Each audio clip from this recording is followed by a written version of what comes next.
Are you using Google Forms for feedback? If you are, you're missing out big time. The reason is simple. Google Forms are outdated and it simply doesn't work. Sure, if you're just getting started to get feedback, some feedback is better than no feedback. But should you start with Google Form? Like any traditional survey tools, Google Forms are designed to count things. 50% of people prefer product A compared to product B. But why? Why do they choose that? Is it because of price? Or is it because the color?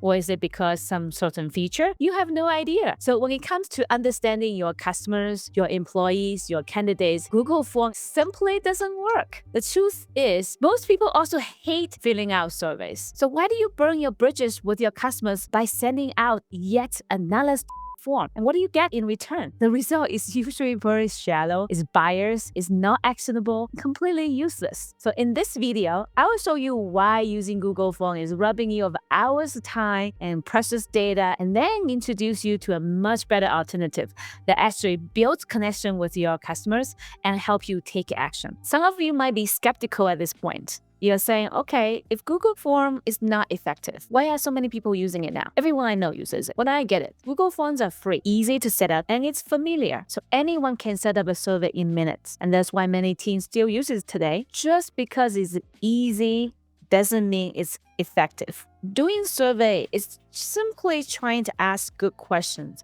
to get good insight so you can improve the quality of the question you ask. Determine the quality of the result. Sure, everyone knows how to use Google Form, but I can tell you, not everyone knows how to ask good questions that's not biased, that's not leading, that's not actionable. The reality is bad survey designs lead to bad data. And bad data lead to bad decision and bad actions. Most people, including your customers, hate filling out surveys. Now we talk about customer survey taking experience. Well, let's take an example of a Google Form. This is an example of Google Form I received from this lovely co-working place I work in. I'm going to show you how I go through this. As you can see, it already captured my previous answers because I was using this and I got frustrated. I decided to abandon. So, well, let's just continue. This form doesn't go over, so I can't really see what did I have.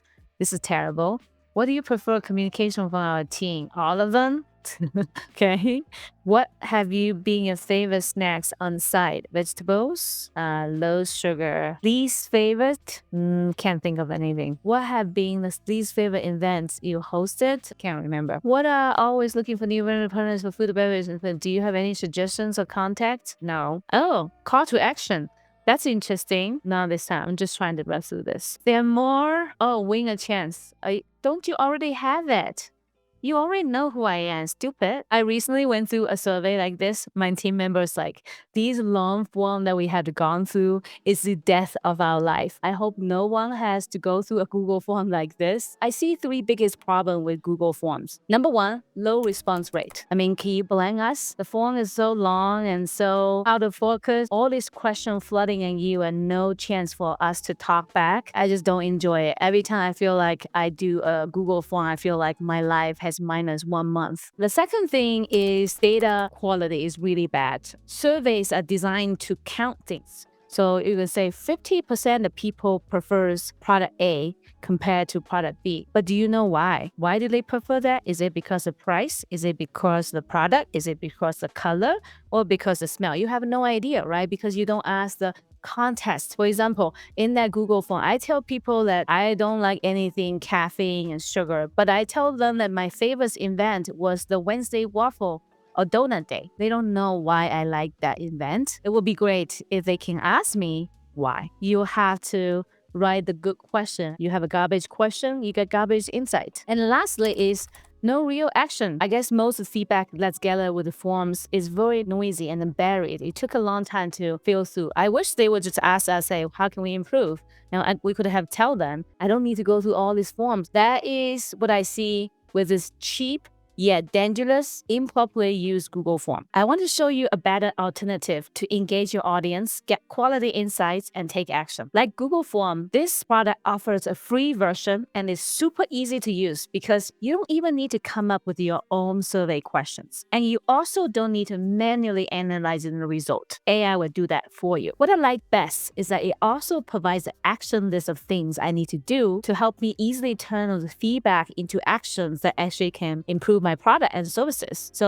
this company is called TheySaid.io. So what is TheySaid and what do they do? If this is a universe of how to understand your target audience, on the top is what customers say, their voice. On the bottom is their action. On the right is quantitative feedback, which is measuring what, and the qualitative is why. Why do they say what they say? And if you go to the research method, you will know that if you want to understand what customers say, you do surveys. And Google Form is a kind of a survey, less freedom way of survey because your answer can be only limited into the box. So Google Form is a survey is on the top right quadrant. You get better insights with the interview. There's one-on-one conversation, you get a lot of context. But the problem with interview is it's not very scalable, it's very manual. Even analyzing the data or processing the data is not scalable, let alone conducting it. Surveys is scalable, but the problem is it doesn't give you the why you need it. So think about TheySaid is a combination of both. It uses AI conversation to chat with your audience. So it gives you the deeper insights, just like interview, but it gives you the scalability of a surveys. So you get the best of both worlds. And the AI will automatically analyze the result of your conversations and give you real-time reports. Now that you understand what TheySaid is, let's see a real example here. Let's say I am an organization. We are doing some events coming up soon. So I want to get feedback of people attending our event. So I'm going to create a post-event feedback survey so we can improve our event. As you can see here, when you set up a TheySaid account, it will ask you to enter your company's URL, and the AI will understand what you do, what's your unique thing. So it will actually answer in a way that's matched to your brand, understand maybe a specific language your team use. If I want to create an event, I can click the survey and I can tell the AI, say, hey, I want to collect feedback on our Women's International Day event. You can do that. Here you go, generate. Instead of you trying to come up the survey questions, this AI will actually automatically generate this. The AI has generated 4 questions. This is a ranking question. Please rank the following topic in order of interest. You can actually do more with this. You can drag this question up and down and change this to a rating question or image choice questions, open-ended questions. But the cool thing here is when you ask people a question, you notice the AI insight is turned on, which means AI will follow up dynamically based on how they answer. They will dive in deeper to ask them why they chose certain things. For certain questions, you might say, I want to ask deeper questions. Other ones, you can turn it off. So basically, you have a full control of what question to ask, what sequence the questions will be asked, and also how deep the AI can be asking deeper on the why. You can have a bunch of different setups here as well. If I knew the customers were happy with us, I would redirect them to our Google review page, like that one, and then ask them to leave a review there rather than kind of praying for it. I can also send the survey out through multiple ways. It can be an email through these email providers. I can put it on the website. And then lastly, I can do the link, which is easier, just copy it and paste in any chat tool. And then I can put it in the QR code as well. The QR code is probably the most relevant if you have an event. I also give an example of the website. So if you go to the TheySaid.io website, the owl on the bottom here, this is a widget, chat widget. So the survey can live here. Or on our contact form, you can notice that we have a widget in the middle that have a survey listed here. So if you are doing some kind of event for your nonprofit, you could build a landing page like this and give them FAQ like, hey, what is this survey for? How is this data used? Why is this important? Once your result is sent out, you can actually look at your results. So in the reporting, I'll be able to see question by question answers. You can see the action items.